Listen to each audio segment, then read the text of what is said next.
Alrighty. All right. So, Scott, it's so good to see you, and we've had a conversation. So we turned the video recorder on. So Mhm. what's happening? Okay, we're talking for quite a bit about this and that, but there was a Dhamma question that popped up that came from him talking about one of the fetters, and um, the fetter that I was going to ask a question about is the craving for non-being, because I experienced the end of the craving of being, and I got to experience um, whatever way you want to think about the word nibbana, but that whether nibbana just means chilling out and being completely chilled out, or nibbana means the cessation of consciousness and perception. I experienced nibbana, and um, I find myself reading some suttas like there's a sutta where they're asking the Buddha, is it true that you said that you often abide in voidness? And he says, yes, that is true. I do often abide in voidness. So, looking at my own meditative capacity, um, I've experienced voidness, but I can't just do it whenever I want to. So there is some craving there that comes up, craving for that experience of total relief and total nibbana, and that I'm obviously not experiencing all the time. And sometimes there is form and there is dukkha there. Um, even in the jhanas, I can see that there is still dukkha there in the jhanas. It's not completely satisfying. Okay. All right. Um, you've actually asked a whole bunch of different questions, I know, sorry. and that the first thing that we can go for is the cessation of perception and feelings. Hmm. And you said perception and consciousness, and I want to make sure that you understand that consciousness that is not there is when we're either asleep or dead. Okay.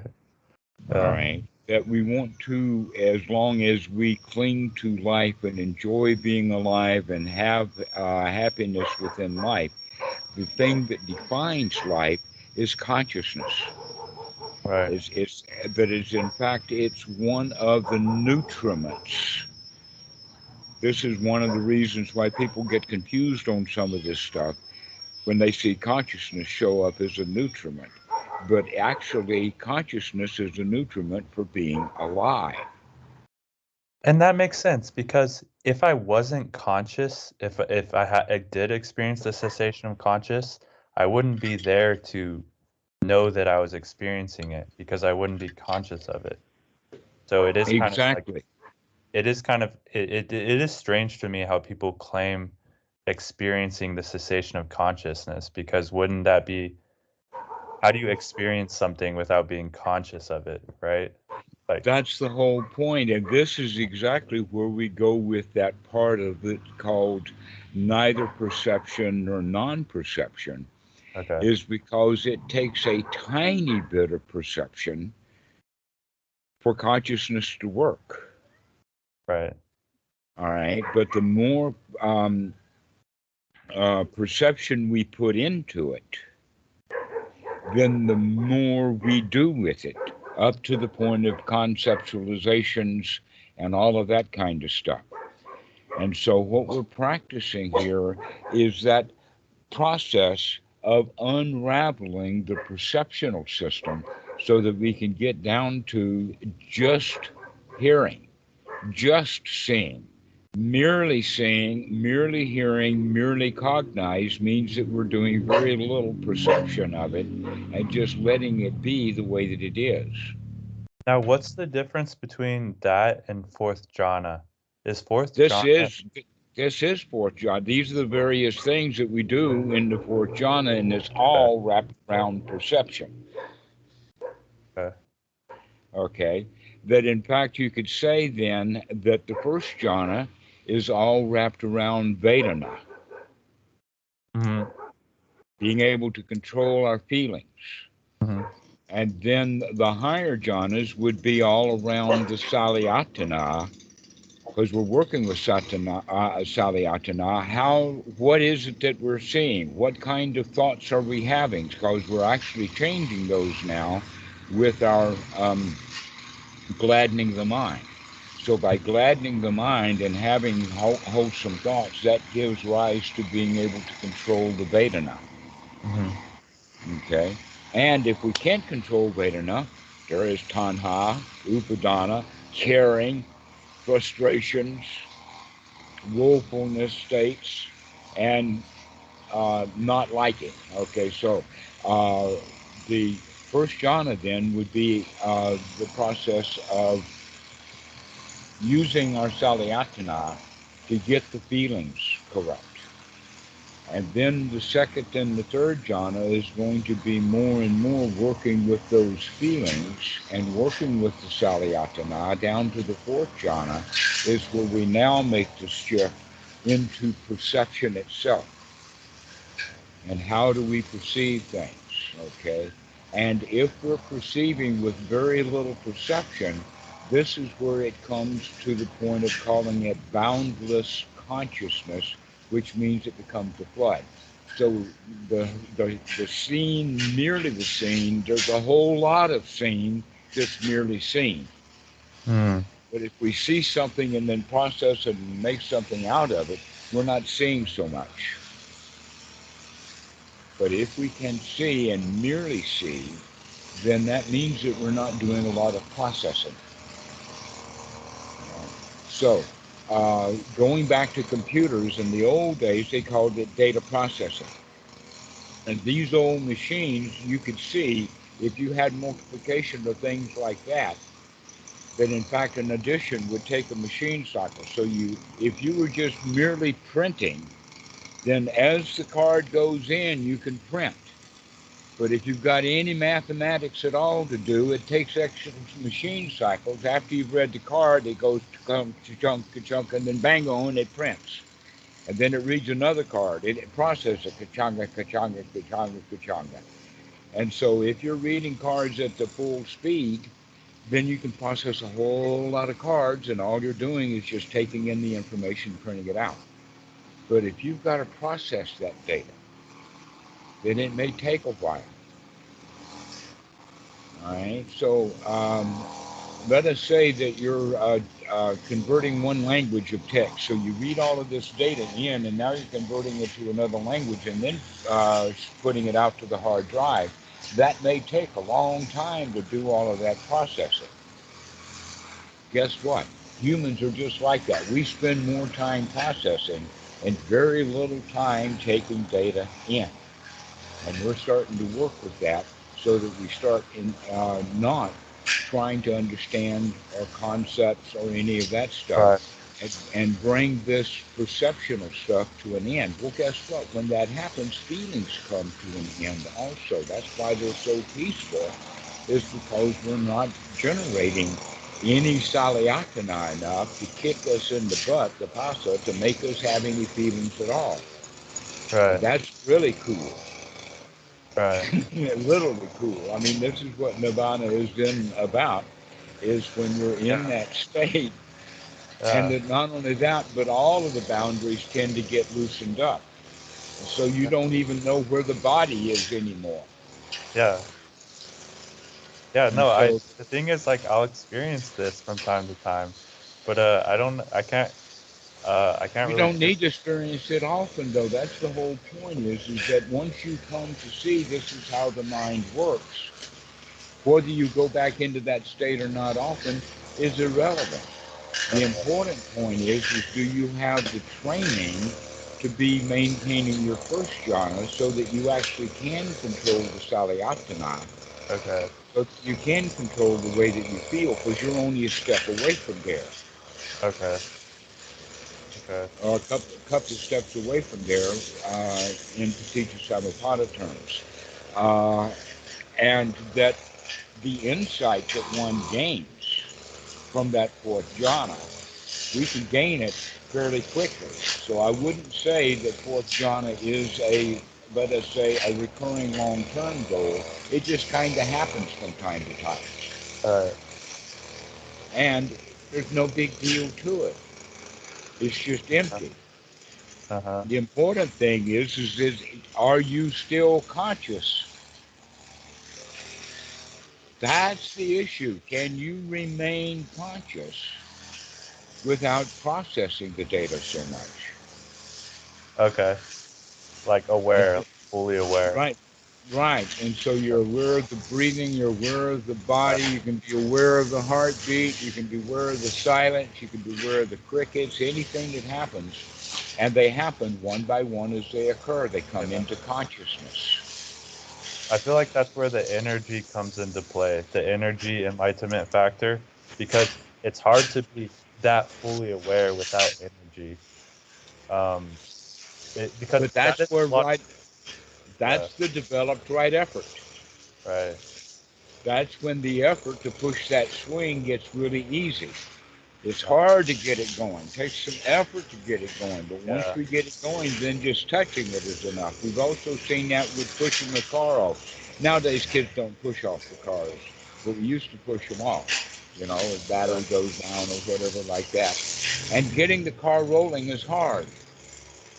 and that's the problem with the Goenka retreats and the Mahasi retreats is because they just start pushing Just without pushing and building, pushing. and they don't build And up. now, They're not strong enough. now they don't recognize that that momentum is built up. Okay, so that energy that we're talking about, the unremitting energy that comes from the Samdo Jhana, is actually developed right effort. Uh, And we got our energy, we got our mojo, we got our I can do attitude. It's almost all attitude anyway. uh, That the really, really big, muscle bound, strong man cannot lift an easy weight if he's convinced it's too heavy for him. yeah, This is what hypnotism is really all about. yeah, Okay? yeah. So it's his attitude and his muscle. That reminds me that there's a certain mental trick that we do as some weightlifters do when you put on more weight on the bar than you've ever put on before. You psychologically tell yourself that you're lifting a lighter weight. So you say, "Oh, this is the normal way I always do." And then magically because you're able to like push it up because you in your mind that's lightweight. So you're able to like Exactly. push through it. Exactly so. This is, in a way, we're saying that we create our own reality Yeah. in reality Uh, because we think that 5 extra kilograms is going to be heavier. But if the mental attitude is, no, this 5 kilograms actually makes the thing lighter, yeah. Right. okay, Exactly. this is the power of our perception. This is Uh-huh. the power of how the mind works, and we can create that. Hmm. And this is what then that fourth jhana is all about, is to see how powerful our perceptions are. Uh-huh. Because and the perceptions are always present moment input mixed with the past. The Right. question is, how deep and dark is that past that we're mixing it with, or is it a pleasant recent past? This is Right. why we want to keep practicing so that we can build up some pleasant realities for ourselves and convince ourselves that we can have a pleasant reality. Uh-huh. And so it's the placebo effect. Right. Right. Right. It the question is, how much do you believe? That in fact, the little statement that is said often in the Christian church, if you believe in Jesus correctly, you will be saved. Mm. Okay? But the point is that are you saved or not? Yeah, I'm saved. I've got that attitude. And Right. that's Right. what Right. saves us, Yeah. not Jesus. Yeah. There's another Christian saying. I think I forgot. I don't know if it was from Meister Eckhart or some other Christian mystic, but there's a Christian line that goes, "Lord, you are the love for which I love thee." So it's kind of like that metta that we were talking about before. It's the Hmm. very love that I love God with is God. So it's like That that's is God, right? yeah, that God is is God. love. That's Correct. it, Yeah. exactly. And so when we can also use that because that word doesn't mean a lot for some people, but even for atheists, the word God has a very high quality to it. And so as I breathe in God. Ah, yeah. As I breathe out and let all it go back to God. Right. Okay? This is actually where the word atmosphere comes into play. Atmos, Yeah, I've heard. ata, Yeah. yeah, uh-huh. And so this is the big God, or this is the big it, is the actual breathing. The mechanism is that we breathe God in and out on a regular basis. We're just not paying attention to it. But if we start thinking about it in that context, then that will put it into very, very wholesome terms for people.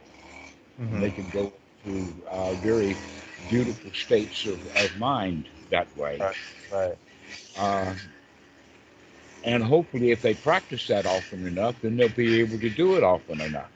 Right. But that leads me to another question, which is this is kind of a nuanced um, problem that comes from someone who's attained that level of I don't know, what is it, mystical experience or just whatever you want to call it, boundless jhanas.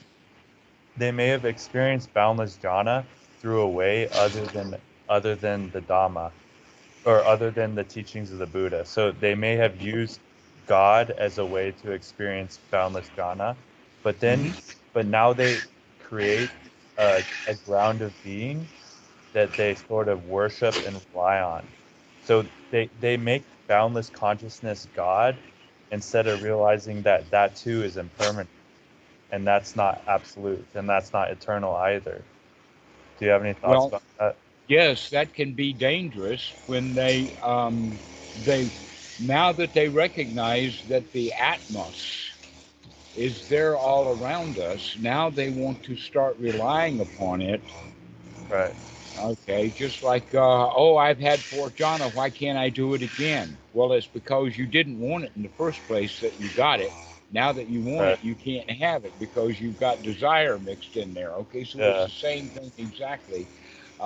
In this case, um, that if we can go through a guided meditation or some similar event the first time and get ourselves into that the kingdom of God is within you, which is Right. actually Theos Basilica. You've heard the word basilica, really, really big cathedral kind of thing, an open space, okay? Right. And we can get that feeling of expansiveness, which is Yes. emptiness, Yeah, and I right? hear sometimes people call it vast spacious awareness or something Mm-hmm. like that. So like similar type of thing. Pre- Precisely so. Once we've had that experience through doing it in that procedure, we want to short circuit the procedure and say, I remember that, let me do it. And they can't do it. Right. Rather than know it was a step by step procedure that we had to go through to Uh, get ourselves into that state. Let's makes start finding out what that really is all about. uh, Okay, okay. so you actually now remember asking a question about the terms in the Pali is Rupa Raga and Arupa Raga. Form. Okay. Well, that's the word raga. Actually, is the word is translated into form, but we can better get a word that we have in our vocabulary called reality. Okay. Okay. So rupa is reality. Just like the Buddha Rupa is actually a statue of the Buddha or a representation, but it's a physical thing. All right, the Form. Buddha Rupa. All right, so Rupa Raga, the word Raga here has to do with attachment. And so Rupa Raga would be kind of associated with fear of death. Right. People want to stay. It's Uh, the conservative position, uh, okay? and that it's best to understand it psychologically rather than at very strong or heavy duty levels as wanting to go. All right, here you are in a restaurant doing whatever you're doing in that restaurant, maybe with the people or whatever like that, and then you look at your clock and you say, oh, it's time to go. Yeah, I have that feeling. I know that feeling. Okay, do I go? Do I stay? Do I go? Do I stay? I ran into that and became familiar with it because it happened about once a year for several years in a row. That Okay. my dad would change. His company would send him to a new town to develop. That he Oh, developed meter reading routes and put in the pipe and all of that kind of stuff. And then when they got the natural gas installed in a town, he would go to the next town, taking his family with him. And okay. what I found was is that sometimes I could make friends in a town, and then I didn't want to go because I had friends. And in other times I would want to go. I've had enough of this place. Hmm. And then, in fact, my mom expressed that and found out that the whole family was so glad to leave that town. Mm. That was, by the way, Sherrill, South Carolina. Okay. Boy, were we happy to leave that town. Nobody ever was able to fit into that place. Okay. Uh, and so that's the basis of it. That's the Jimmy Durante song. Have you ever had the feeling that you wanted to go, and you wanted to stay, go, go, stay? Right. Okay, that is what this Rupa, Arupa Raga is all about. Do I want to stay in this reality, or do I want to go? Right. Do I I want want to? I wanted to go. So that's what led to, the Arupa. Well, we will eventually really have to go. We will check out. We Oh will yeah, like pull oh, the plug. yeah. And that's what it is at the ultimate limit is that are we ready to go and ready to stay? Right, right. That's the middle way. Yeah, Middle. the middle path is the division between those is that we're ready to go and we're ready to stay. And everything is okay.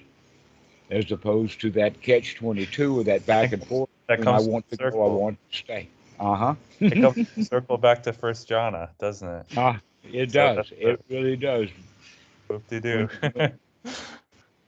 um, by the way, those fetters, those higher fetters, are not even in the suttas.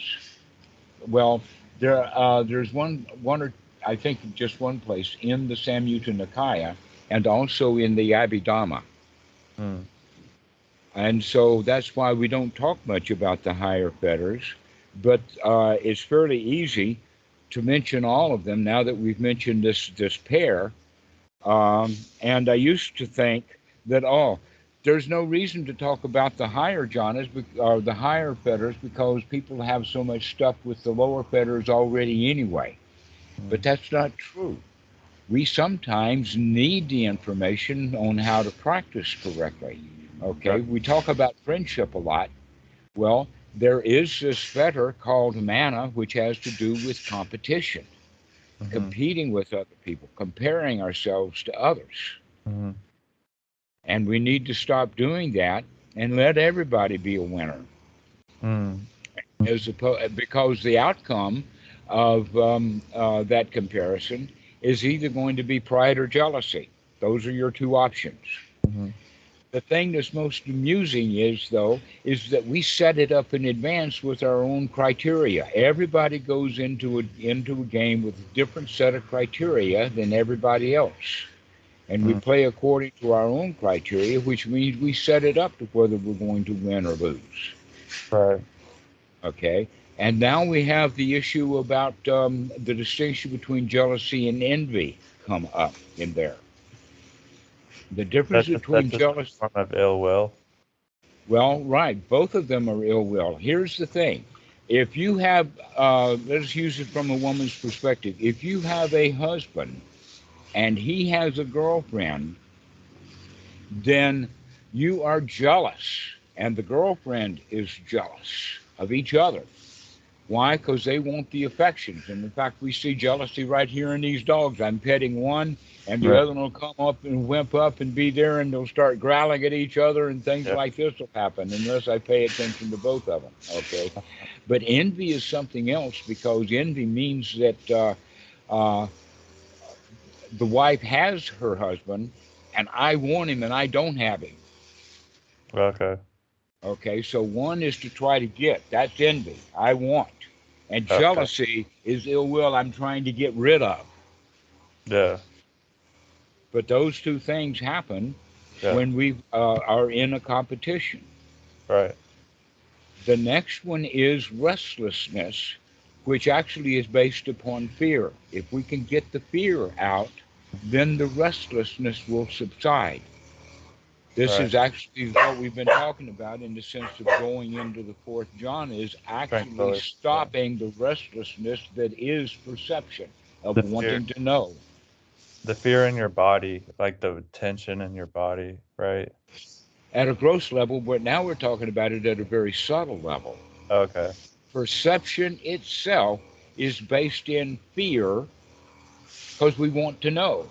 Because Uh-huh. if we don't know, it may be dangerous. Right, right. Okay, I see what you're saying now. Okay. Okay. Yeah. And so what we have to do then is wrestle with the next fetter. The last one is ignorance. Mm. Can you be satisfied and happy and not know something that's a burning question? If it's a burning question, you can't be satisfied and happy. You want answers to that question. Mm-hmm. And this happens within meditation. A lot of the students will say, "Oh, well, I've got a question here. Do I do this or do I do that in the meditation?" The answer is you don't need to have the answer to that question. Just relax anyway. Yeah. That we don't need to know that much information. And so there's all the five higher fetters, and we deal with those on a regular basis. Everybody does. They're not higher at all. Mm. That in fact we should not be calling them higher, and in the Pali they're not referred to as higher. What they're referred to is Arupa, Mm. formless, which means it all happens in the mind. Mm-hmm. That's where those higher fetters are. The lower fetters, with ignorance and selfishness and all of that, can be easily seen. Mm-hmm. Greed, ill will can easily be seen. They have representation of this in Hinduism too with the deities. They have Shiva, which represents the formless consciousness or the formlessness, and Shakti represents the manifested forms. And it's like it's kind of like a symbol of things that the masculine trait of the cosmos is formless and the feminine trait of the cosmos is what makes form. And ultimately, they're dance partners. So they're like dancing together in like perfect harmony. So that, I mean, that's like a parallel I see. Like sometimes I find parallels between the Dhamma and other traditions. It seems like there's a There's a lot. lot of it. Everything that's good about any of the religions is going to have Dhamma right there. Yeah, Dhamma's the unsurpassed though. It's Hmm. yeah, Yes, that in fact Jesus was an excellent Buddhist teacher. They just forgot that he was Buddhist and thought he right. was a god. Uh, No, I've studied extensively a lot of the different mystical traditions. Like I studied Christian mysticism, uh, Hindu Advaita, even some shamanism or like Native American stuff. And Taoism is another one I studied. Like I read the Tao Te Ching. And um, although there's truth to be found in all of them, there's no teaching that is sublime as the teaching of the Buddha. Like nothing as articulated and nothing as geniusly put together in a way where there's no like it's hard to mess it up. Like there's no traps. Whereas there's so many like potholes that you can fall into following the other paths, like spiritual traps. Much of that has to do with the fact that it's storytelling. It conveys the truth and the wisdom through storytelling. Yeah. And And there's there's a lot of often a precepts lot, like that too, though, right? With the story. pardon? There's a Yes, lot. there's a lot of storytelling within Buddhism also. Huh. But the point though is that the storytelling in the Buddhism is that we know that this is a metaphor. Mm. Within the other religions, they Right. Right. forget that it's a metaphor and they think that it's real. Right. Okay, and the classic example is the story of Adam and Eve eating of Yeah. the fruit of the knowledge of good and evil They turn it has into a a lore. perfectly understanding, except that in religion it winds up being who's the snake, why is the snake talking, the woman did it first, God threw him out of paradise, where's that fig leaf coming from, and who ever heard of an apple? There's just all of this stuff that's Uh, built around it because they miss the actual um, moral of the story. yeah. Yeah. That in fact there's a story about the tortoise and the hare, Yeah. the race with that Yeah. that that Aesop fable has at least a half a dozen different morals. Yeah. And the Buddha says when he does tell a story like that, he explicitly says it's a simile. So in the Yes. simile of the snake, in this Mhm. I have explained in many ways in the Yes. simile of the et cetera, et cetera. So he's like telling him, he's like, this isn't a magical thing. And This is this is yeah. right. This is just a story we're telling to get you to point at what's real. Yeah, because analogies have a powerful way to convey meaning that can't be spoken in words. Like the similes can convey something that the rational mind doesn't have access to it. So like the way that thinks 100% logically is limited to an extent. So sometimes we need like a story or something to get us out of that questioning mind that always has more questions, right? Always more questions, right? And so the questions are actually both a cause and an effect, and that the underlying point is confusion because we don't know, and that the natural feeling that comes up with the lack of knowing and confusion is the fear of the unknown. Mm, And this is what we want to deal with by saying directly, it's okay that I don't know how to practice anapanasati correctly with every fact and feature. All I need to do is have a happy mind, right. right? And so doing it that way. But the Western mind is taught that, oh, you've got to get it down correctly. You've got to, Elon Musk talks about the difference between a prototype and production, Mm, right? All we need is a prototype. We don't need production. We need to keep making new prototypes over and over and over again. But we think that we've got to get it down into production. We've got to get it down exactly correctly. okay, And yeah. then we can't even get started. Yeah. It comes up to the story of the centipede. Mm. This is just a simile, just a story, but I think that it was some creature came up to the centipede and said, "My, I see what you're doing there. How do you know which foot to move?" And the centipede rolled over and he moved one or two legs, and then he rolled over in the other two legs, and finally he just rolled over upside down and says, "Oh, I don't know. You ask me a question, I don't know the answer to it. You just Yeah. do it." Yeah. And so that's the kind of the way that we need to practice anapanasati is that we don't have to know all the details. Right, right. That's that fetter of ignorance. We think that Yeah. we've got to know everything before we do anything. Hmm. That I was like that a bit in music. That when I was in high school, and this was in the Deep South, very classically oriented, and so if the piece of music wasn't, 100 years old, I mean, Bela Bartok, she was too modern. We had to go back to Beethoven, and maybe Dvorak was the end of it, but Gershwin was certainly too young, out of the question. Okay. But the whole point is that I was trying to play music that was too hard for me. Mm. that I wouldn't play music that I could play. I tried to play music that was beyond my skill level. Mm-hmm. And that was completely frustrating, but I didn't know that at the time. Mm-hmm. It was only in reflection later that I recognized I'm trying to do too much. And Mm-hmm. this is what we do with meditation. We try to get too much. We're thirsty for the end goal Mm-hmm. rather than being happy, whatever happens in this moment. Mm-hmm. Yeah, I feel like Whatever that's what I've happens, been, this is good enough. right. That's what I've been learning time and time again is just always coming back to the basics of, yeah, this is good enough, and just getting back into a state of satisfaction and wholesome mind and no worries.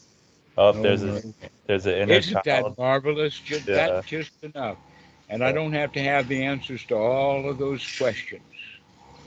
And I can mess up and I can have warts and I don't have to Hmm. be 100% perfect angel all the time, and that's okay too. And I'm fine just the way I am. You're fine just the way you are. Self-acceptance. And so many, that's talked about a lot, but so many people don't get it because they don't keep practicing it. Right. They'll sit down on a wart and they start complaining Mhm. Mhm. because we're in the habit of complaining instead of accepting the way things really are is good enough. Mhm. Well, this Wow, that's has been so a nice. joy.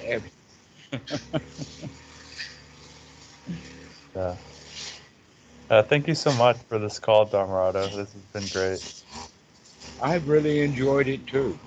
We've covered those Arupa fetters as well as everything. And you can also see how those fetters fit into the practice itself. Mhm.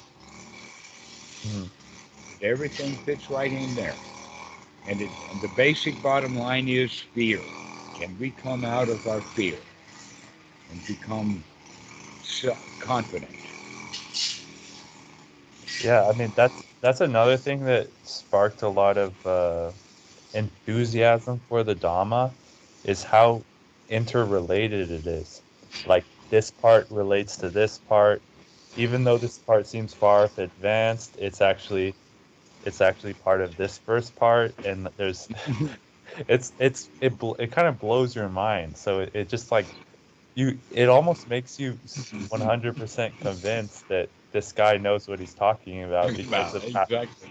how good it like laces together. It's like it's profound. Yeah, it's It, profound. It's it's really, really profound. It really is. All right, Scott. I really enjoyed our conversation. We'll talk to you later. all Good right. to Thank you, see you, friend. Dhammarato. I really have a good friend with you. Thank you. Likewise. See you soon.